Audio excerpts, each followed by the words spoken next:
Good evening, everyone. This is David Scott. How are you all doing this evening? This is my husband, Paul. Hello, how are you? And we appreciate you all joining us this evening. We hope you all had an amazing holiday, regardless of what you do, be it Christmas or Kwanzaa or Hanukkah or whatever it is, Festivus, for those of us in America that know what that is. But we appreciate you all being with us here tonight. Your holiday was good? Oh, yeah, very good. I know very all good. we did was kind of sit everything. around. Yeah, So, we sat around and watched movies all day long. Movies, and did pajamas, junk food. It was good. So welcome to Facebook Live with David Scott. We are so excited tonight for our guest. We have been having communication with this gentleman over the past month. He has been an absolute jewel to talk to and work with, and we are so excited that he will give us an hour of his time to talk about his career. Tonight, our guest is Mr. Ty Olsson, television and film actor, and we are going to just move right on in and go ahead and bring him on.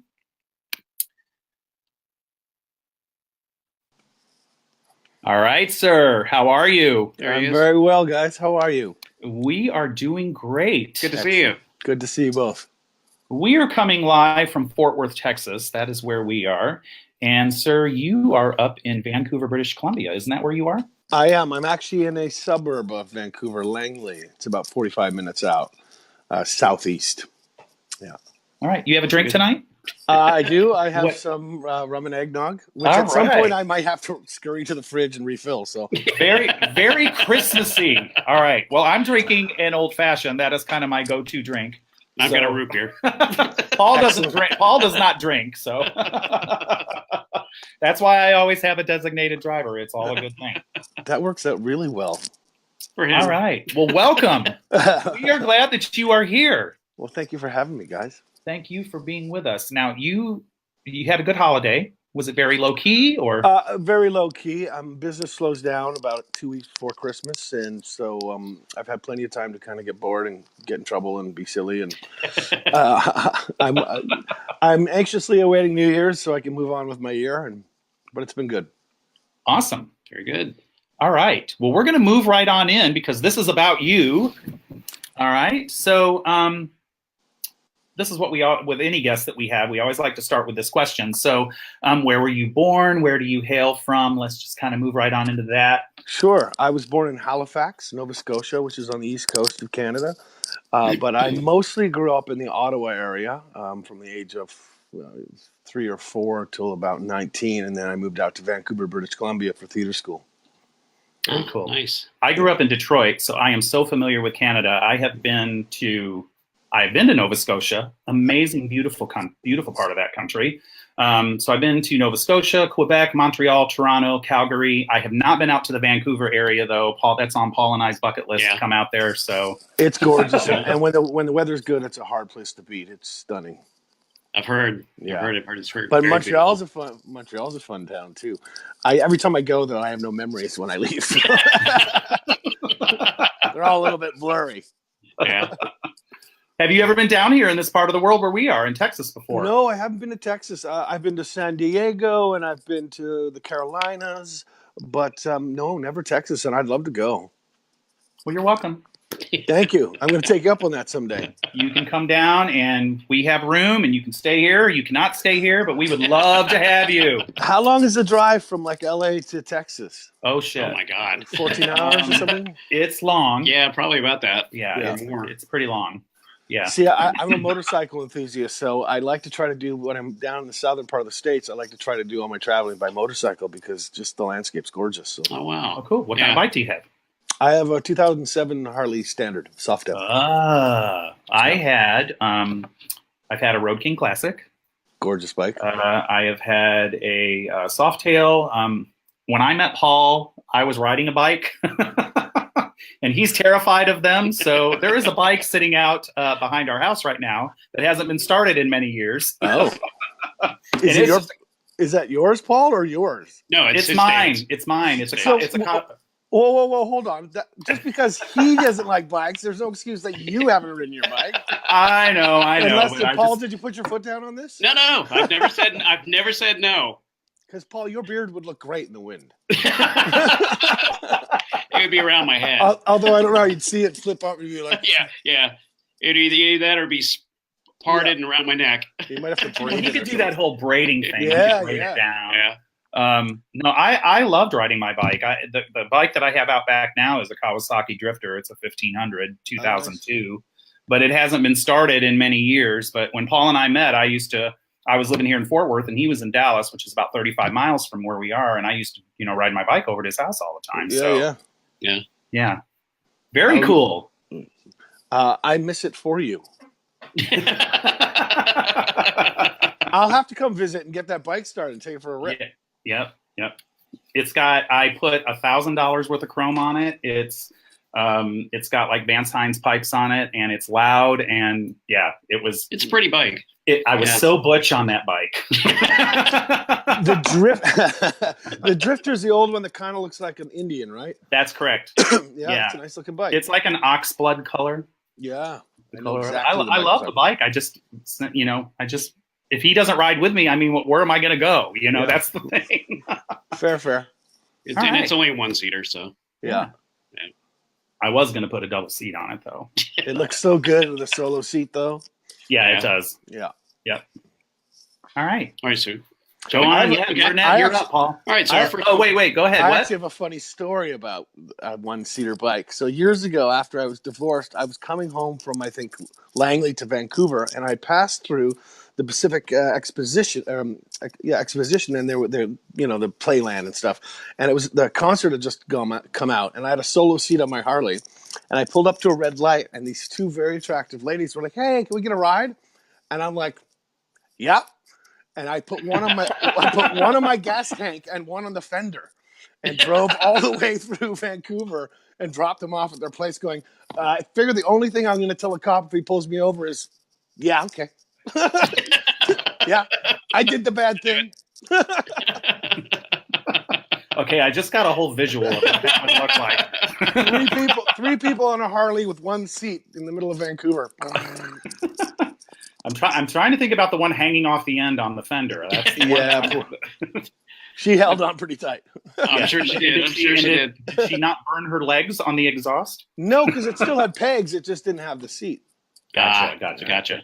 Okay. All right. All right, Paul. All right, so let's get into this. You got the next question. All right. Yeah. So what age did you decide to become an actor, and what was it that kind of pushed you in that direction?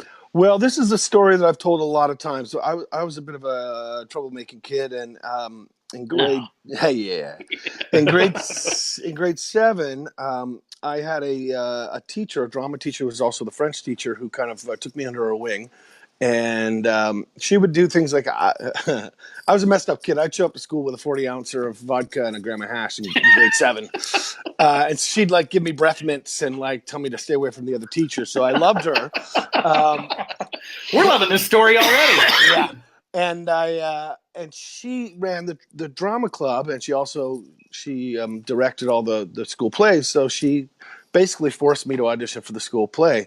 And because I loved her, I did it, and it turns out that I was pretty good at it, and I started to experience, what it was like to be in front of an audience and get some accolades and some laughs and some responses, and so she forced me to do it again the next year, and then she in end of grade 8, she made me audition for I say made, I'm grateful for it, for an arts high school, and she not only mailed in the applications and got the response back, but then coached me on the audition pieces, then drove me the 45 minutes into the school to do the audition.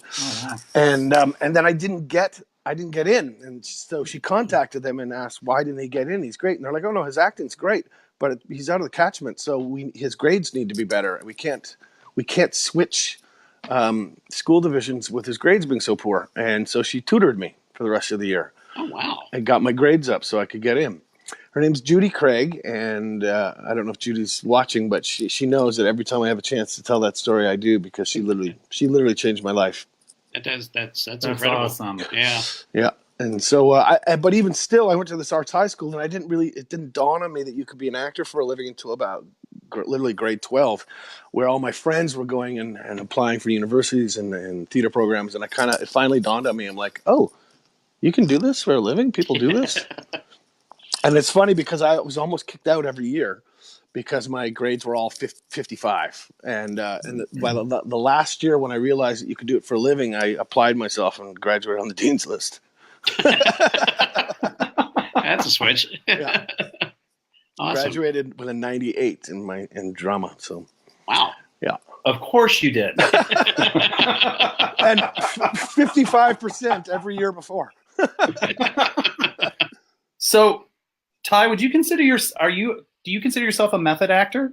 No, I don't. I come from a school of kind of believing that method acting is a tool to be used when you need it, but you should have lots of tools in your toolbox.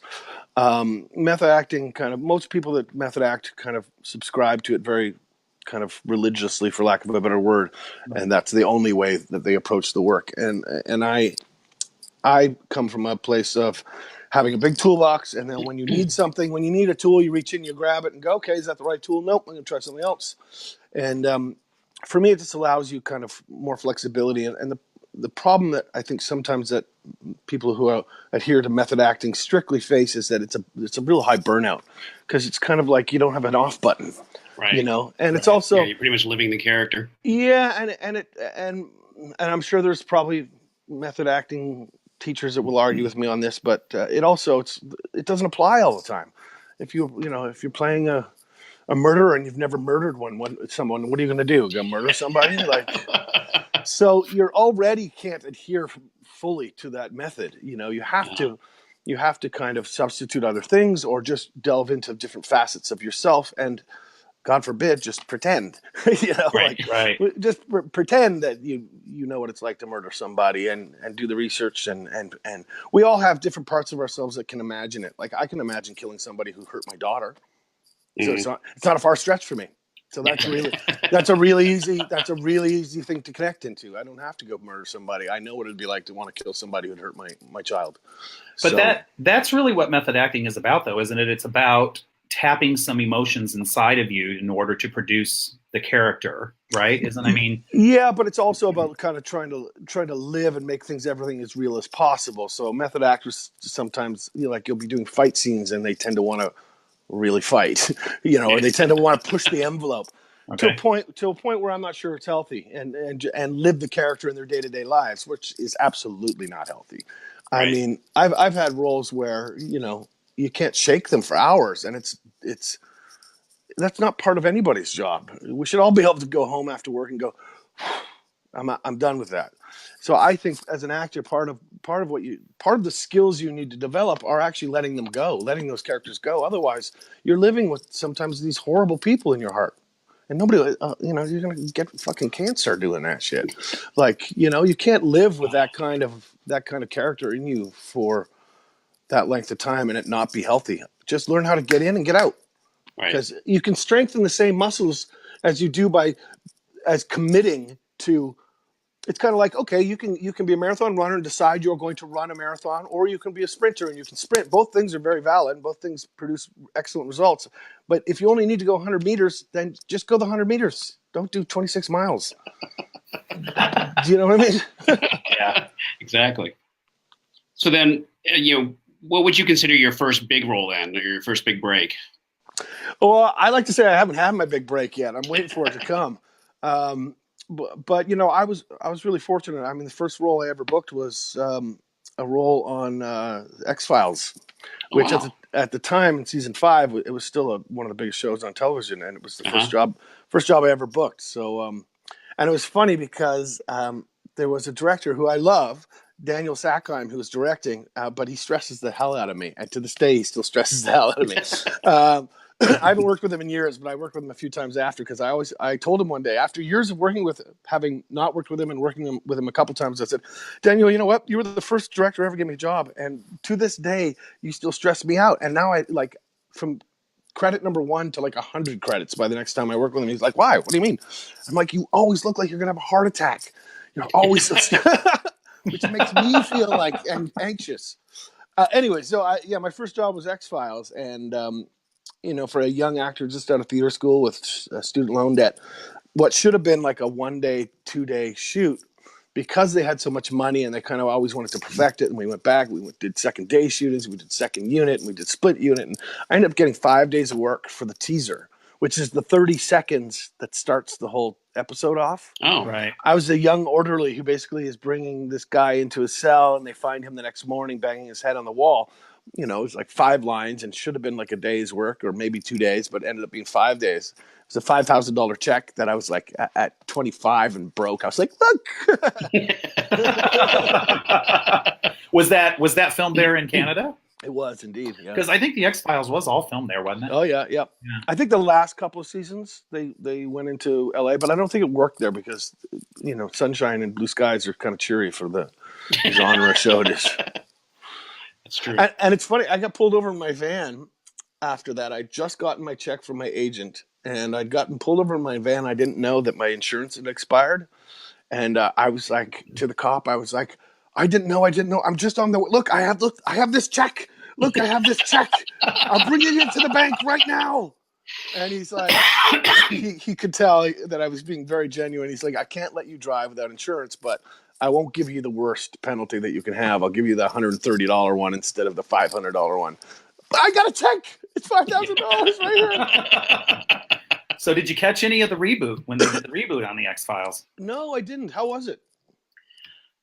It was okay. I mean, I don't know. I felt like the actors themselves had kind of outgrown those characters. At least that's the way I felt about it. But and they had a couple that was kind of mirroring them in the last couple of episodes, and we thought maybe they were going to do a spinoff and let those two people kind of take over. And it just kind of disappeared. But they looked exactly like them. The gal that played the opposite female role, she had red hair, and she was on 6 Feet Under years ago. She was amazing. Okay. I don't remember her name, but we thought, yeah, they're setting this up for some kind of a spinoff, and then all of a sudden it just kind of came to a screeching halt. But well, yeah, maybe it didn't get past the network approval or whatever, and that was your plan. Well, and they're both fantastic actors from everything I've seen them in. So it doesn't surprise me that you say that they've maybe outgrown it. Yeah, it just seemed like that to us, when we watched it. But so, what kinds of roles are you drawn to? Like, what is there specific types of characters that you feel like you're drawn to, or do you try to? I mean, I know an actor wants to be, they want to be very, very versatile, but is there specific things that you really like to do? I really like it when I live to the end of the movie.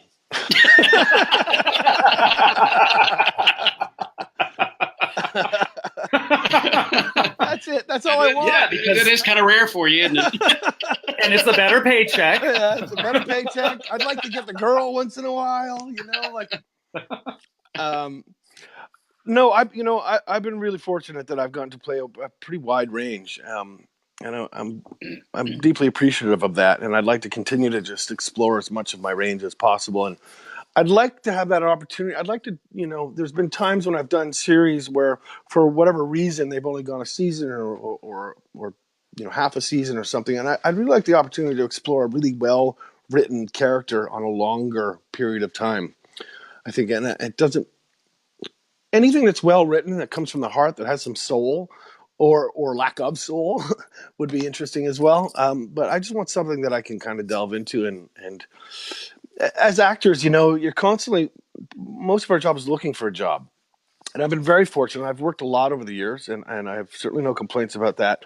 But I feel like I would really like one of those roles where you get 4 or 5 seasons in right now, and so that you have the financial security to go, I can be an artist and not worry about what my next job is. And I've auditioned so many times in 20 plus years of doing this that I'm ready to just to delve into something just for the creativity of it, and not to have to worry about finances and worry about the business is tiring.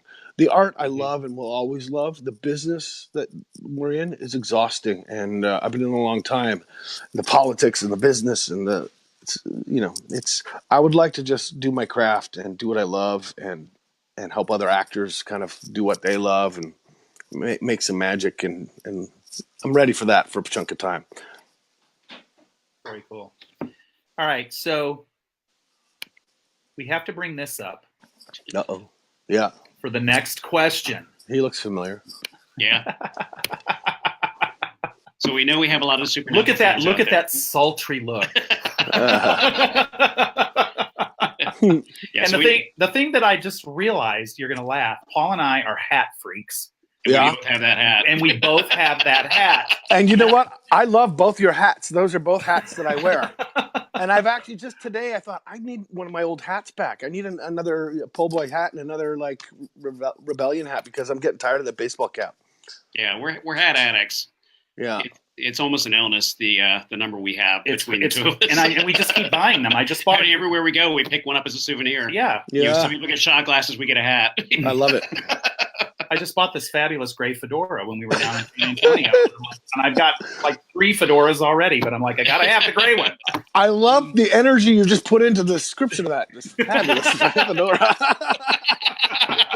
It was like you were wearing it then, right for a moment. You're like, that's right. I can almost see your posture improve. Oh, you're getting to know me so well. Yes. All right. All right, so let's get back to Supernatural. Yeah. Okay, let's do that. It's a series. Yes. The series. Because we know you have so many fans from that. But tell us about the character of Benny. What got you into that role? What you liked about it? Excuse me.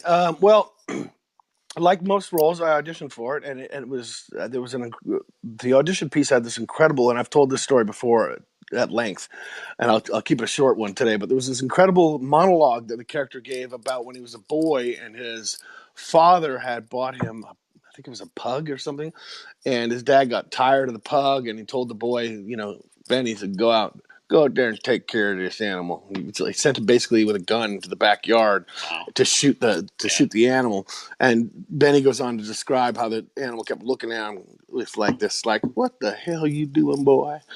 And it was such a great piece. I wish it had been in one of the shows. It wasn't. The writers wrote it simply for the audition piece, but it was just right away. And I didn't know that it was a Louisiana accent. It just and this was credit to the writers of Supernatural. It was just written so well that I couldn't not do it with that accent. Just fell into it. And I had never practiced the Louisiana accent before. I'm just glad I got it right.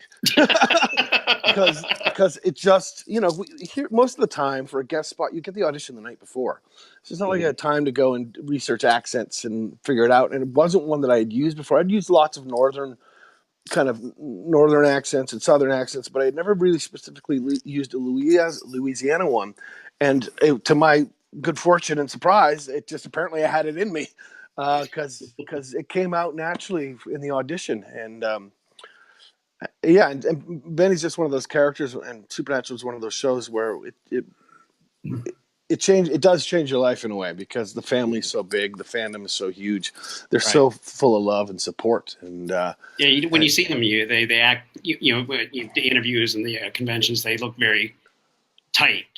Oh yeah, the whole group. It's a gigantic fandom, and they are lovely, and they are just so supportive and so such a strong group. They can be scary if you make them mad. Don't make them mad. But they are really an amazing group of people, and it's in and of itself they've changed my life because I've experienced stuff in a way that I never would have before without Supernatural, and so I'm grateful for it. Very cool. So you think there's any chance that they may resurrect you? I don't know, man. Like on the show, bringing everybody back. Because you're like, because the character is like you're in purgatory or something right now. Yeah, but I don't watch a lot of television, so I don't know exactly what's going on today. But I hear they kind of hit a restart button with a lot of stuff. So they've been bringing a lot of old characters back. Yeah. So I don't know. I keep every once in a while I'll get the fans will message me saying, Jensen was asked what character he wants back in Supernatural, and he said Benny. Oh my God! And I'm like, oh, that's great. And Jensen and I get along great. He's a lovely man. They're all lovely. Jared and I get along great too. But I would love to go back. I just we'll see if the writers ever decide that that's something that works out for the show. Yeah, the longevity of that show is so freaking amazing. I mean, how long has it been on the air now? I mean, it's since 2006. 13 seasons now? 14. 14? Yeah. 14 seasons.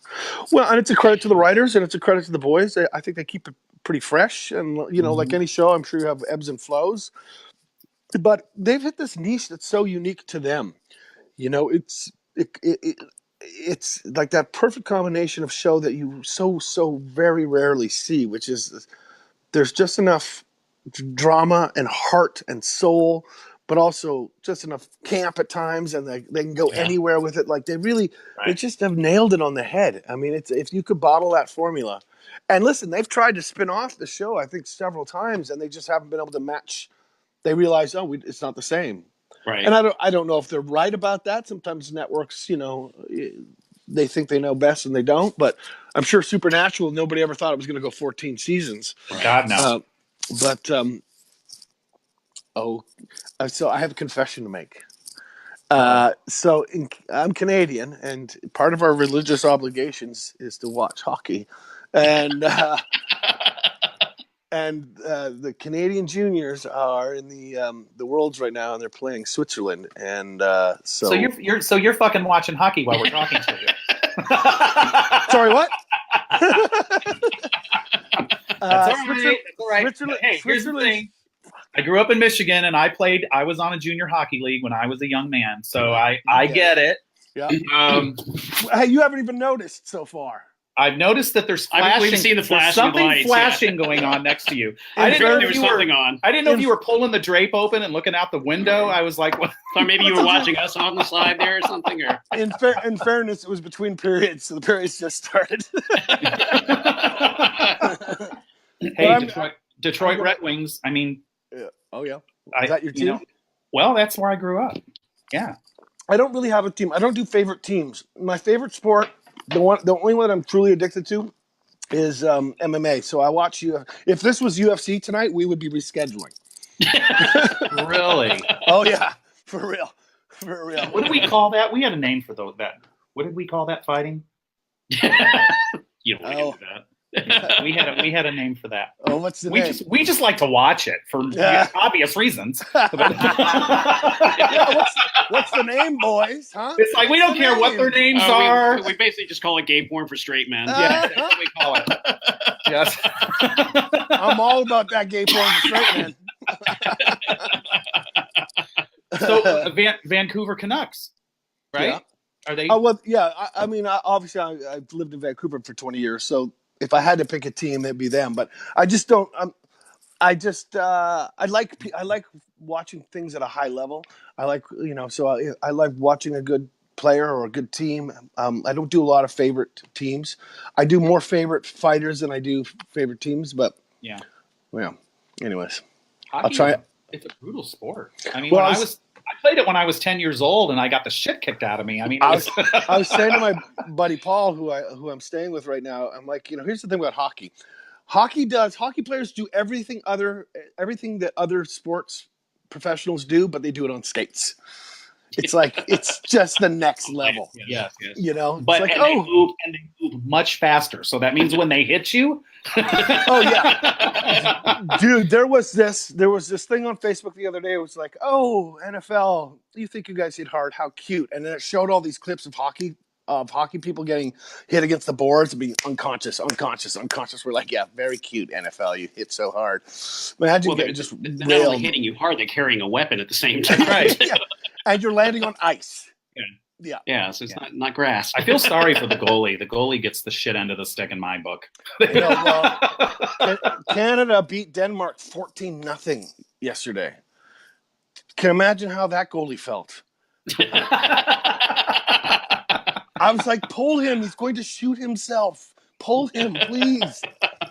I remember when because my brother played hockey. My brother died many years ago, but my, it was just 10 years old, and I was, out on this ice thing, and, and I'm like, I did it because my brother was doing it, and that's why I got involved in it. But I remember just getting smacked around and hit, and the kids were just fucking mean. I mean, they were mean as shit. Yeah.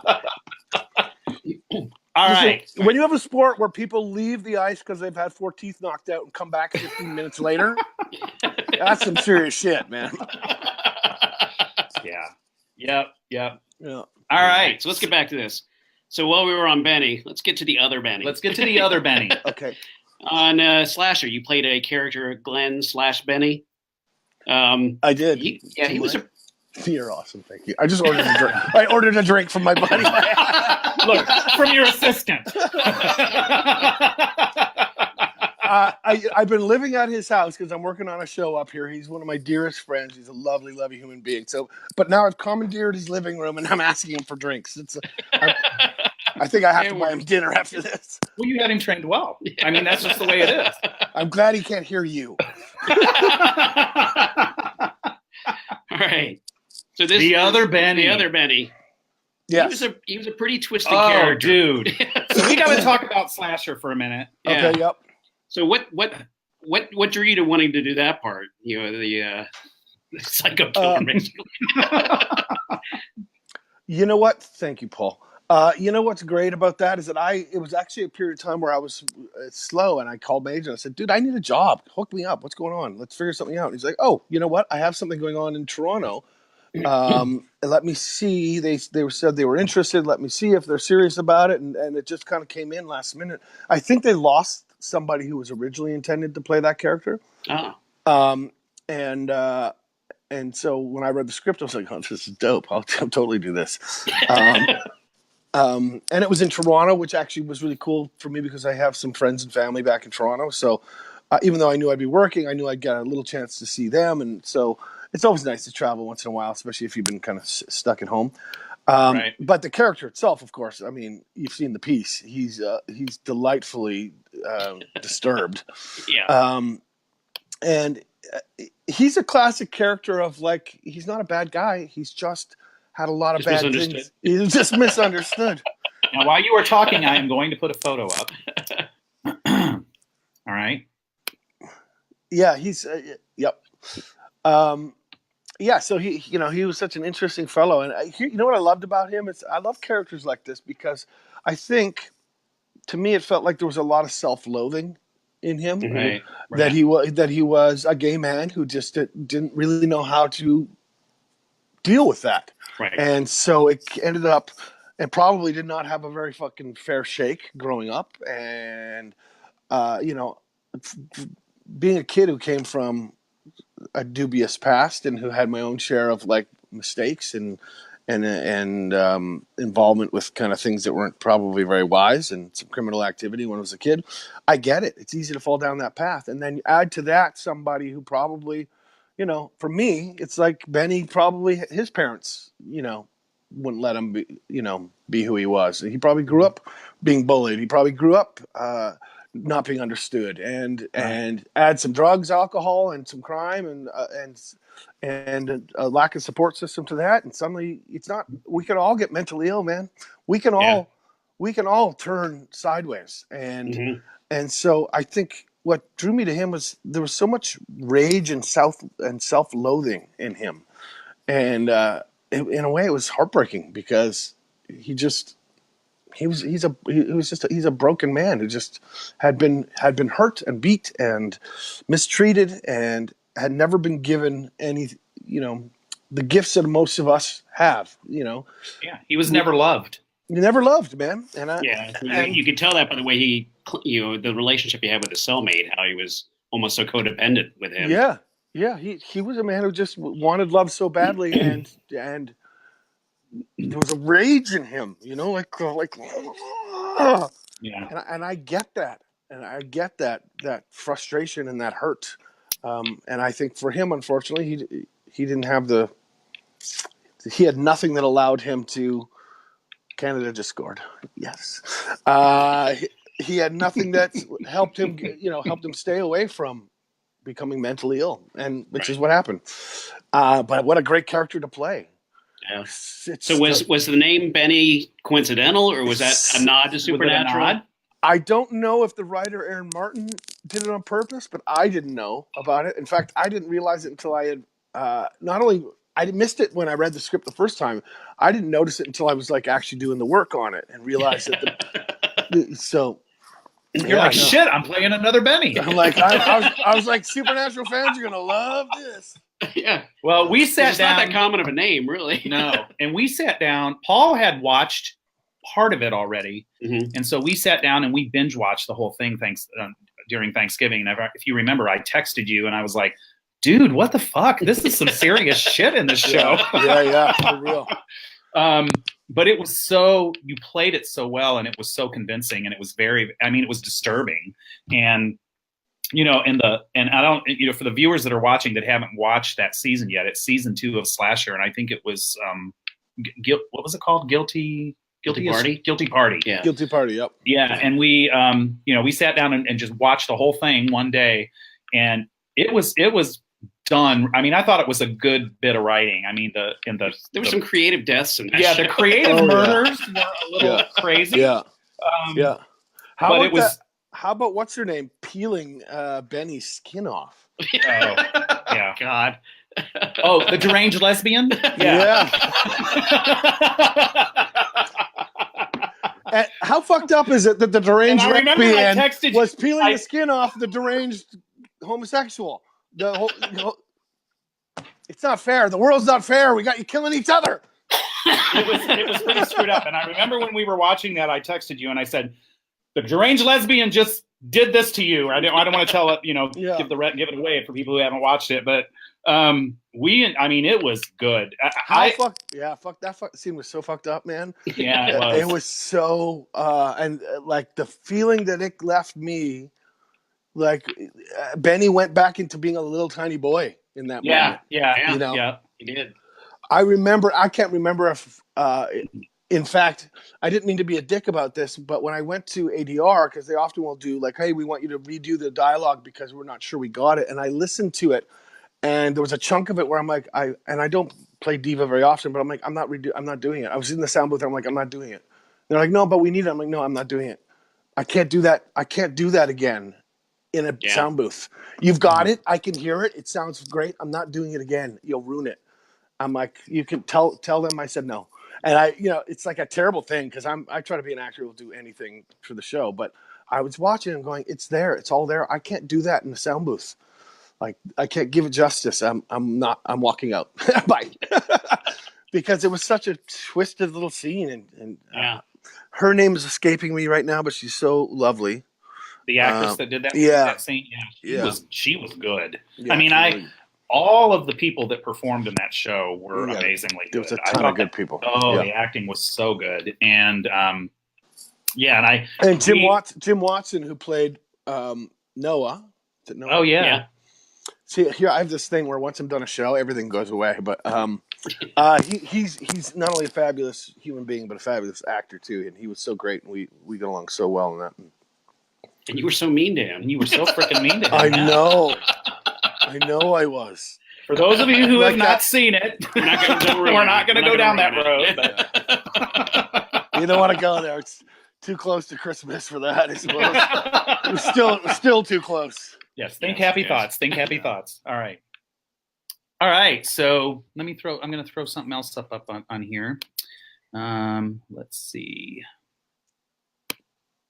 Because I think what I'm getting ready to throw up here, not many people know about, maybe, right? How good was that kiss, though, with what's his name before I killed him? Oh, yeah. Pretty hot, we rewound that. We rewound that several times. You're welcome. You're welcome.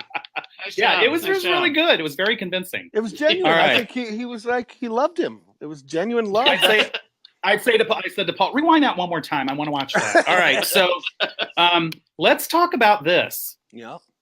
Because I don't think many people know that you actually did a role in War of the Planet of the Apes. I know. Tell me about it.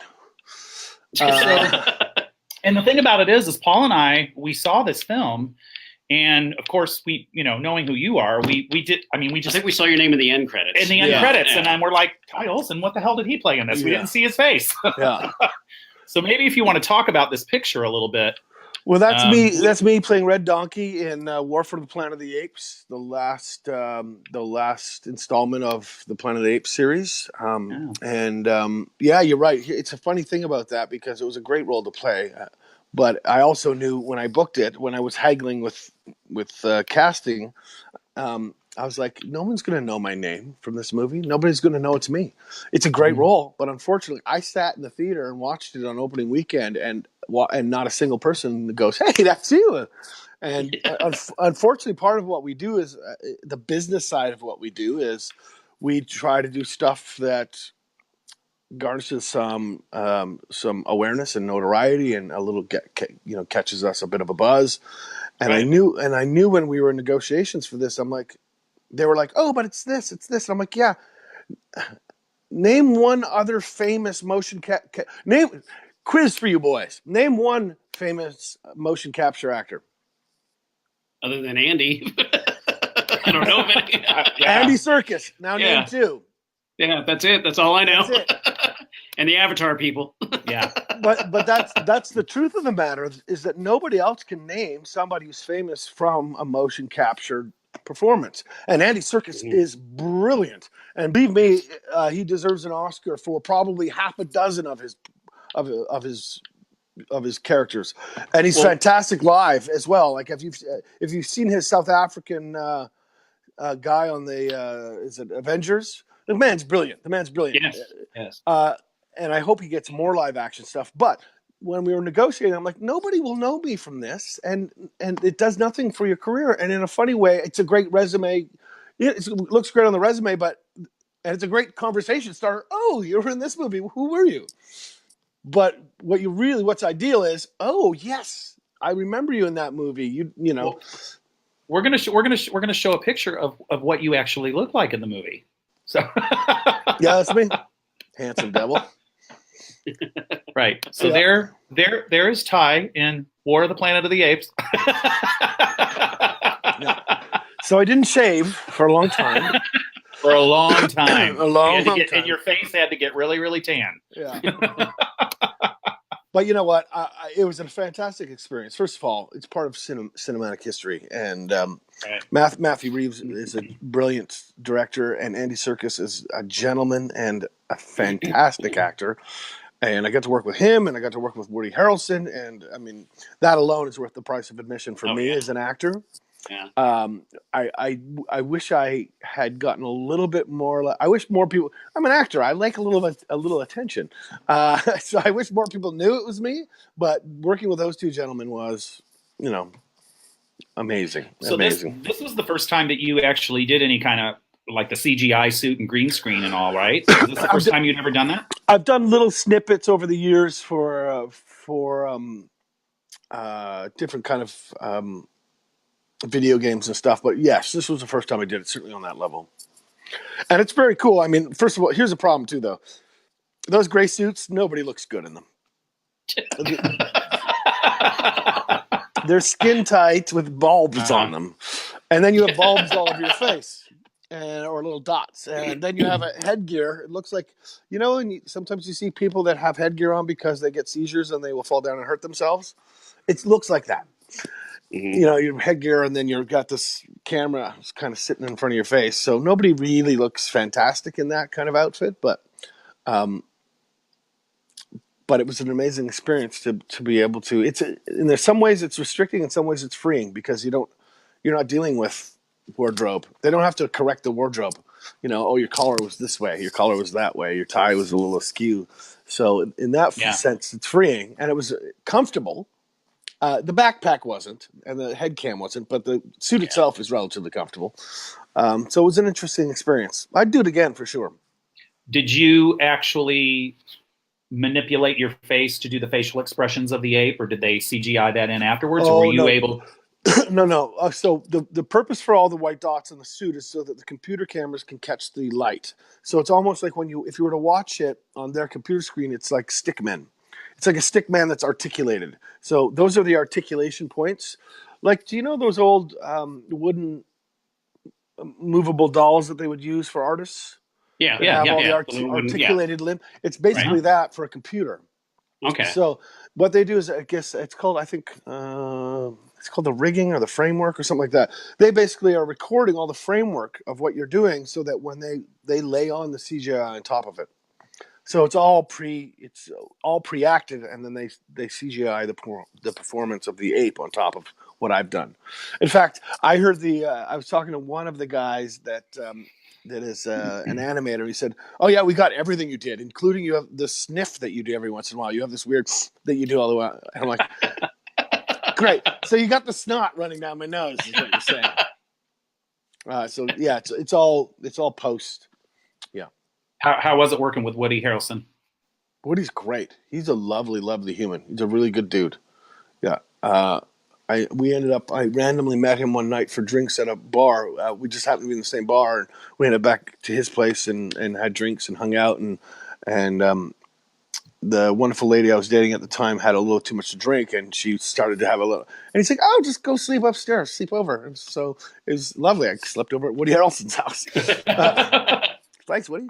No, he's a lovely man. Paul and I were in Las Vegas many years ago, and we were walking down the street, and he walked right past us. And I looked at Paul and I said, "Was that Woody Harrelson?" He goes, "Yeah, I think that was Woody Harrelson." Yeah.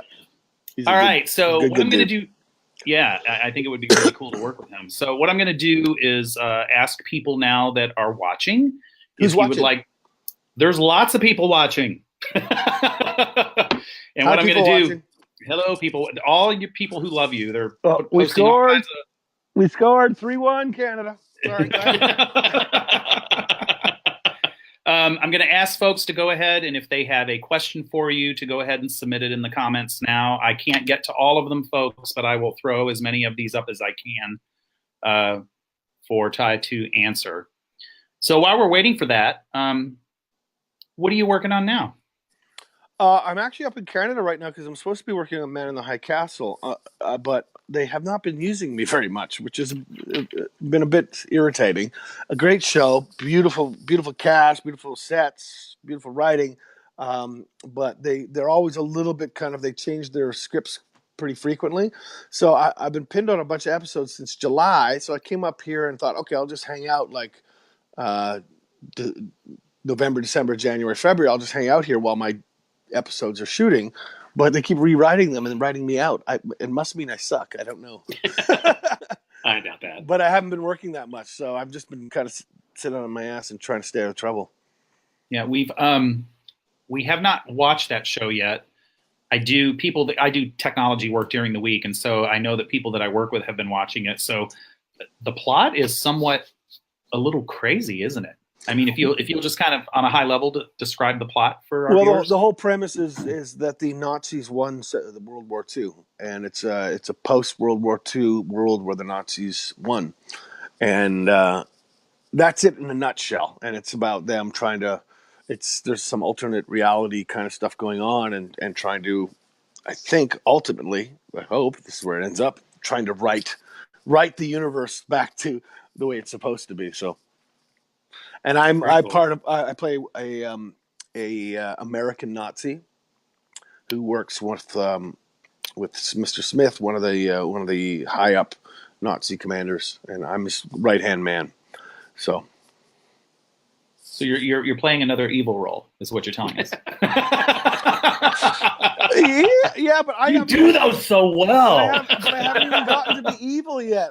Give me something where I can be evil or good or something. Give me something. I'm working towards that. I'm hoping they're going to surprise me with something fantastic. All right. A couple of things. Catherine Isabel Johnston told me to tell you Kate says hi. And I do have a question here from a gentleman named Chris Wells. So I'm going to go ahead and throw this up. Okay. All right. So from Chris Wells, who is on Facebook, out of all the roles you've played in your career, if you could pick one scene you did that you could relive again because it had such an impact on you, which one would it be? Oh. That's a good question. It is good. I have lots of those. The smart ass in me wants to talk about the love scene I had in Zero Gravity with Christina on Defying Gravity, but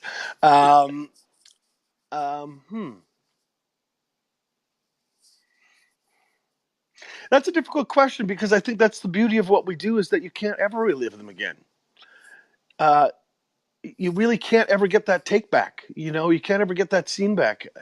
That's what we do. That's special, both in theater and in film. Even though in film we do it over and over and over again, the ultimate performance of it, you will never get that day back. And I'd hate to say that I'd try to do any scene over again, because I feel like that's against what we do. That takes away all the magic. But I've had lots of scenes where I've had so much fun, or it felt so good that I would love to have that experience again. And several of them were in slasher. As horrible as the scene was in the bus with Jim Watson, there was something he and I in that moment shared that did exactly what it was supposed to do, and it felt gross, but it was why I do this. It was why, it's because I knew it was going to be impactful on the people that watched it. It was impactful on us, and in that moment, it was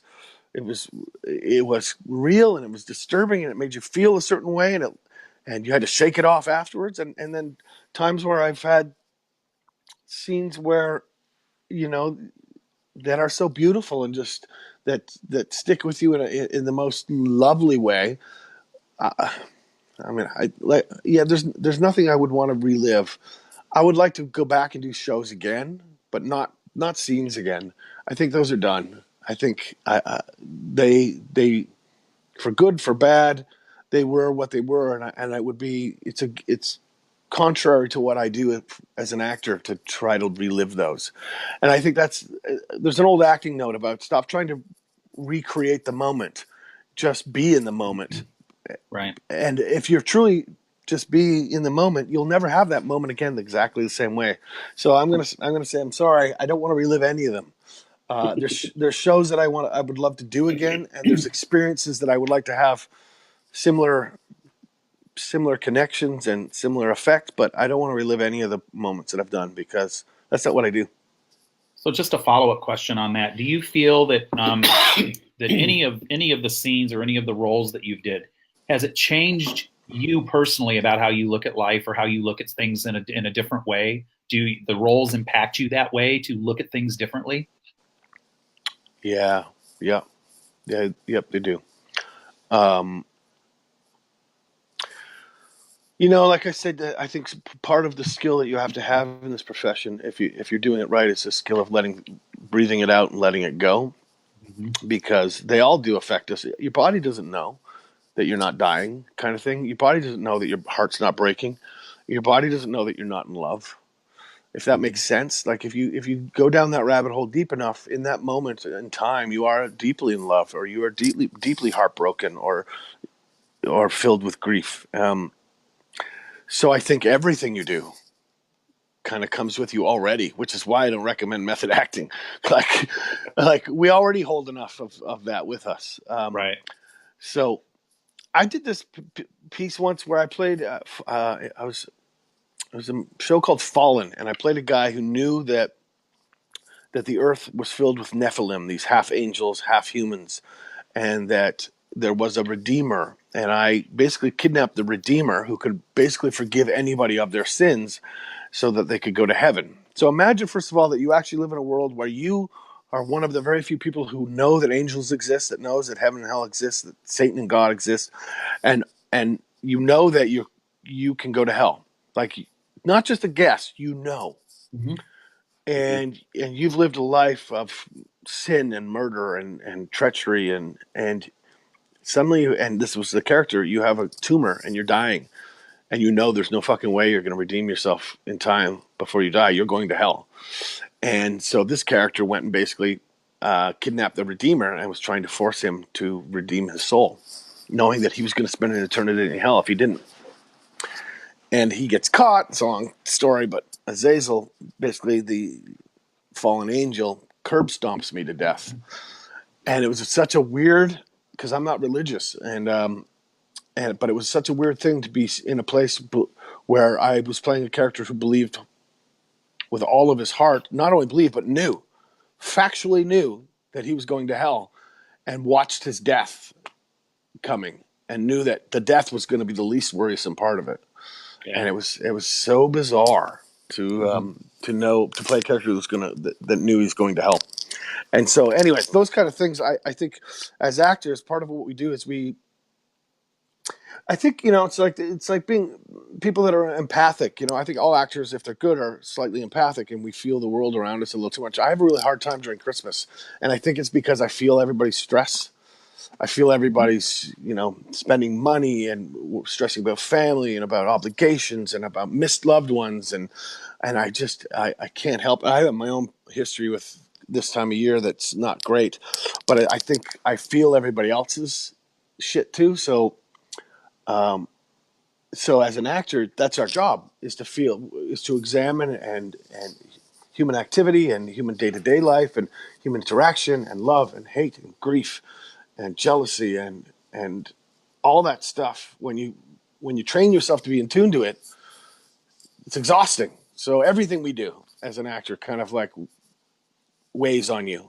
And if you manage it, manipulate it, and control it, and not manipulate, but if you manage it well and control it well and take the good from leave the bad, it's a good, healthy thing. But it's a tough thing all the same. Did that answer any of your questions? I'm sorry. Absolutely. Well, the thing about it is I can, with what I do, I can parallel with what you do, because when I connect to somebody on the other side and I bring a message to somebody from their loved one from the other side, I'm connected to the emotion of that, but I am just a conveyor of the information. I can't hang on to that, and there was one time I was doing a demonstration for a group of 60 people, and it was being filmed for a possible reality TV show. This was like 5 years ago. And I brought this gentleman's father to him. And the thing about it is that he did not have a good relationship with his dad. They did not communicate well. And this guy's father came forward. And when the father came to me, you were speaking about empathy. He gave me all of the information purely with emotion. So I'm a clairvoyant and a clairaudient. I see and I hear when I work. So clairsentience, which is feeling emotion, I was getting all of this information from this guy's dad through emotion, and it got a little overpowering for me, and I started to cry. And I don't do that very often when I, demonstrate. But it was warranted, because the dad was trying to get that emotion over to his son to let him know, yes, I do still love you, and yes, I did not say it enough. And when I'm connected to all of that, I have to give that information, and then I got to let it go. I can't hang on. If I hung on to all the shit that I bring through, I'd be over in the corner with a self-inflicted ice pick wound in my head. I can't hang on to all that stuff as well. So, with what I do, it's somewhat similar to what you do. I can't hang on to any of that. I have a question for you. So when you're talking to people's deceased loved ones or deceased people, if somebody comes up and you're like, no, I don't want to talk to him, send him away. Can you do that? Well, and I have nope. I don't want to talk to you. But here's the thing: when I connect into that energy, and a medium has to build, I have to build this power, and I have to build this power within myself. You have to look at a medium as being like a radio, and a radio has to be plugged into the wall, and it's got to have some kind of current moving through it in order for something to come out of it. It's the same way with a medium. I got to build this energy and this power up in order to connect. And the ones that come forward are generally the ones that have something to say. But sometimes I will have somebody say to me, I don't want to hear from them. Yeah. And if they are very adamant about that, then I will not move forward with that. But one time, I had a lady tell me that, and it was her mother that was coming through.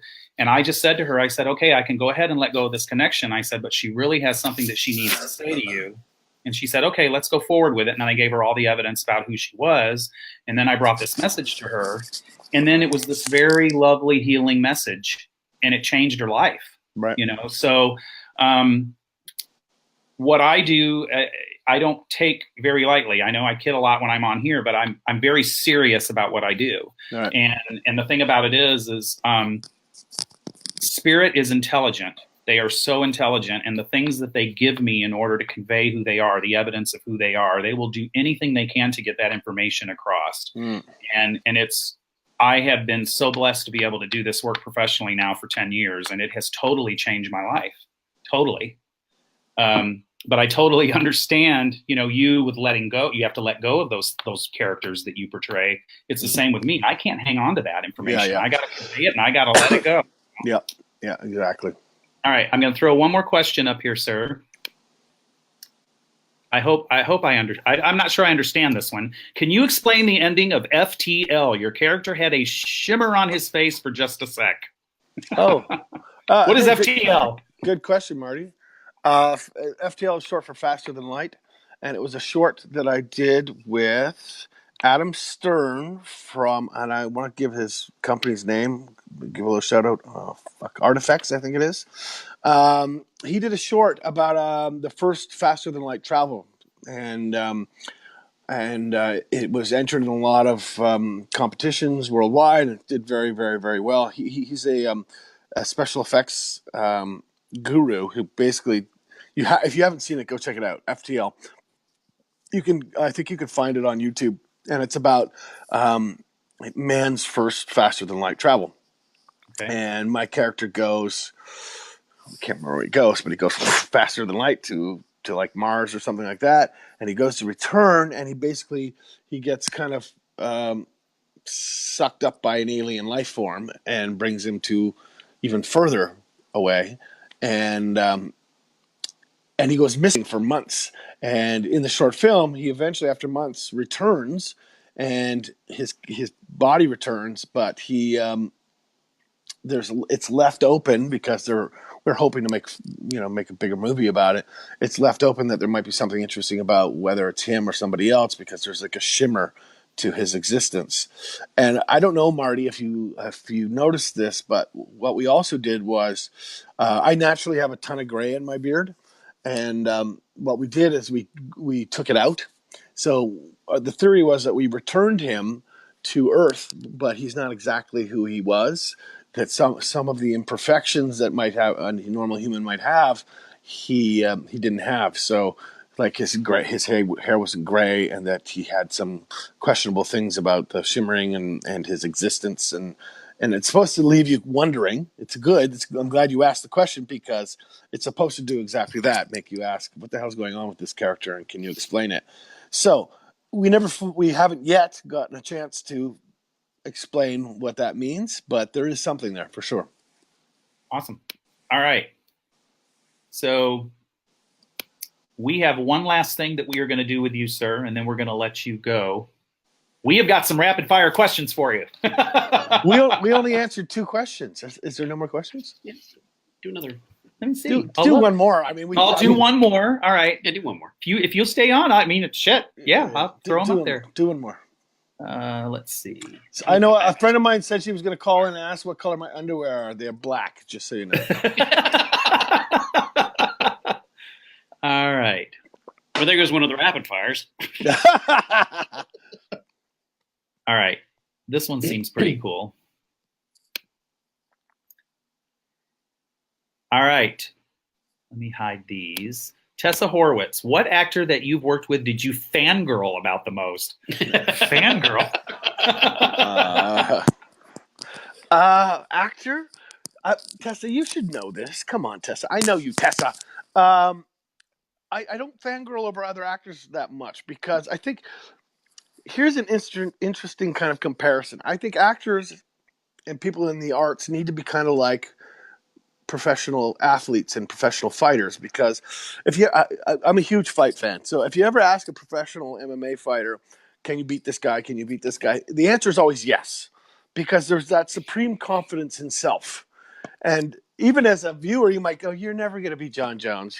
You give your head a shake. This is not competitive, or whatever." An actor's and an artist kind of needs to have that unwavering faith in themselves as well. So because I have that, I don't look at other actors and go, "Oh," because it's counterproductive to what we do. I can look at somebody else and go, "Fuck, you killed that role," and there's things that I like about you. But from an actor's point of view, if I'm watching somebody I admire, it's only to steal what they do, and I mean that in a good way. Like that's what artists do. You do something so fantastic that I don't do very well. I need to sharpen my knife in that department. So I don't fangirl over other actors much, but the story's out there, and I've told it before. The last time Chuck Liddell fought, he's an MMA fighter. It was in Vancouver, and I watched it, and he lost, unfortunately. It was a retirement fight, and I was sitting on the next day. I was sitting downtown Vancouver. It was a beautiful summer day. I was sitting on a patio having breakfast with my then wife, and I was facing the street, and I saw this very large man with a baseball cap hung low walking down the street, and I was like, it was the morning after, and I was like, Chuck! Chuck! Chuck! And I totally fangirled out because I recognized my favorite fighter and suddenly was calling him out on the street 30 feet away, yelling his name, and pushed the chair aside, pushed the table aside, move out. Chuck, I'm such a huge fan. You're such a legend. And it was. I call it my Justin Bieber moment. It was just like my Bieber fan moment because I suddenly had this ridiculous fangirl. Chuck, and ran after him like a schoolboy. Were you screaming in a high pitched voice? No, it's the opposite when you're doing it with him. I was falsely deep. Chucker. Yeah, you were trying to be Butch. Yeah, I was trying to be very Butch. Yeah. All right. Are you ready for these rapid fire questions? Shoot. All right. So I'm going to read, and you have to answer them very quickly. I will do. And then I'm going to do half of them. Paul's going to do the other half. Are you ready? Yep. All right. Here we go. If a movie was made of your life, who would play you? Keanu Reeves. I really like Keanu. I think he's got a lot of heart. He's got a lot of heart. He's not a fantastic actor, but he's got a lot of heart. All right. Describe yourself in 3 words. I am confused. Oh, okay. I've said that many times in my life. What is the first thing you notice about someone when you first meet? Just say it. I do gender. Okay. That's a good answer, actually. That's a legit answer. Boxers or briefs? Boxers. Okay. What fashion trend do you just not get? Skunk hair. Skunk hair? Okay. You know when people just have one white weird lock? Oh, yeah. I don't get that either, by the way. Yeah. What decade of music is your favorite? 90s. What song in that decade? Teen Spirit. Ah, good answer. If you could change one thing about yourself, what would it be? I would be less of a fuck up.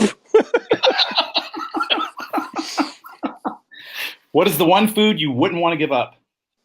Poutine. Do you know what that is? No. It's so good. It's Canadian cuisine. It's French fries with a gravy sauce and cheese curds. It's so good, boys. You got to come up and eat that.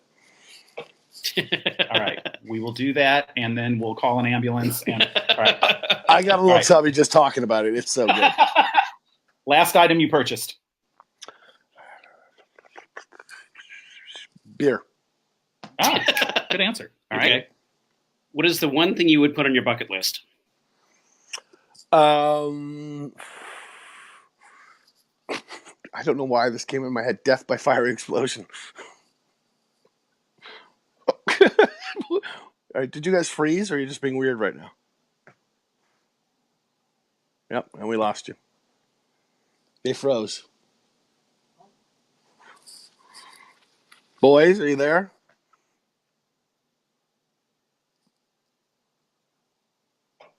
All right, well, it was really fun while it lasted. Although keep in mind They can probably see me. I'm so hot, I'm going to take all my clothes off. Oh, no, you guys are gone. Oh, they came back in for a laugh.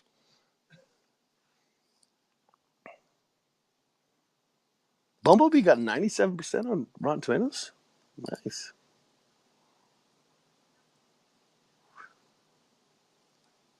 That's great, because they've screwed up all the other Transformer movies. All of them suck. All right, we're back. Okay. All right, go ahead, Paul. Did you hear anything I said? We just heard that about the Transformer movie, but Oh, you did? Okay. that's the only thing we kind of locked up on this end. So we go, if you were hearing us or not. Well, I said that. I said death by explosion, and you guys went completely solid for a second. I'm like, guys, are you being funny or are you frozen? What's going on? You just both went, We were And I like, was well, we were like, this guy's really fucked up. We were Jesus. Okay, morning or night person? Night. Favorite movie quote? It's got to be something from True Romance, and I just don't know what it is. Okay. Yeah. If you were stranded on an island, what 2 things would you want? Toothbrush and company. Okay. What have you done that you were most proud of?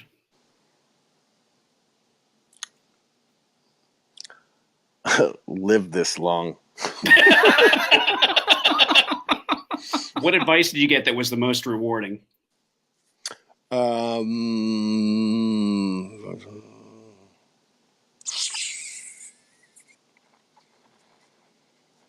Pass. I'll come back. Okay. What superhero power would you want? Wolverine for sure, hands down. Wolverine? Healing factor. Okay. I like that. Yeah. Biggest pet peeve? I Questions. don't know. Man. Rapid fire questions. What is the one thing you could never live without? My loved ones. Very good. And one thing you would change about yourself? I told you I'd be less fucked up. I wish I had more patience. Oh, I don't have that either. Yeah, all 3 of us. Yeah. All right, sir. I think we've gone a little over our hour. We appreciate you giving us some of your time. We really appreciate it. It's been an interesting conversation. What do you got planned for the new year? You doing anything fun? I think my brother DJ is going to come up and we're going to hang out for New Year's and hopefully just toss a few back and have some laughs and get rid of the Christmas vibe and move on to the 2019. Yeah, I'm totally ready to let 2018 go. Oh, I'm so ready.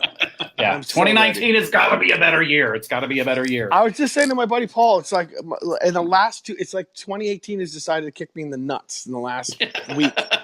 I've just my computer broke, my van's in the shop, all my friends are out of town. I'm like, this is just kick me in the nuts one last time, and then adios, 2018.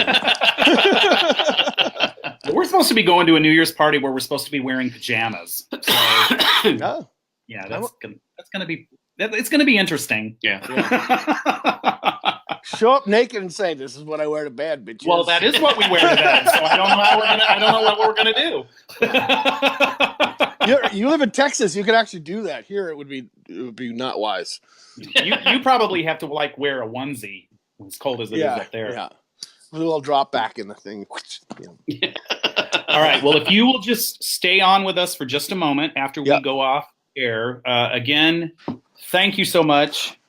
We appreciate your time and the conversation, and getting to know you over the last month has been a joy for both of us. So we want to say that to you. Hopefully we can continue this friendship. Yeah, we got new friends going on. I love it. Thank you so much. And we need to. We've been wanting to come to Vancouver, so we need to come over there. Okay, I've been to all these other towns in Canada, and I've never been to Vancouver. Vancouver's gorgeous, dude. It's really it's worth coming. I mean, I would typically, unless you guys are ski bunnies, I would recommend the summer, but it's gorgeous. Oh no, we would not come in the winter. We're winter people. Smart thinking. Yeah. All right, I'm going to put you down here for just a moment. Just stay on with us, okay? Okay. All right. So what we want to do now is we want to talk about our next show.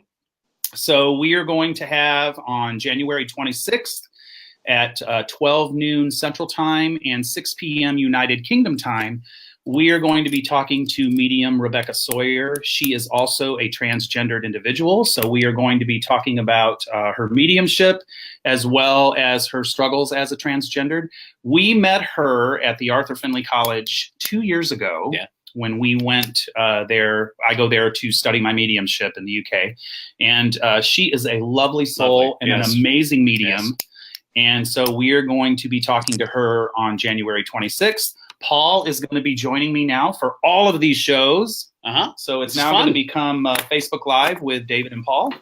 So we will see you all on January 26th and have a blessed New Year and the rest of your holidays. And thank you so much for joining us. Watching. Yes. and we will speak with you soon. Thank you. Have a good evening. Good night.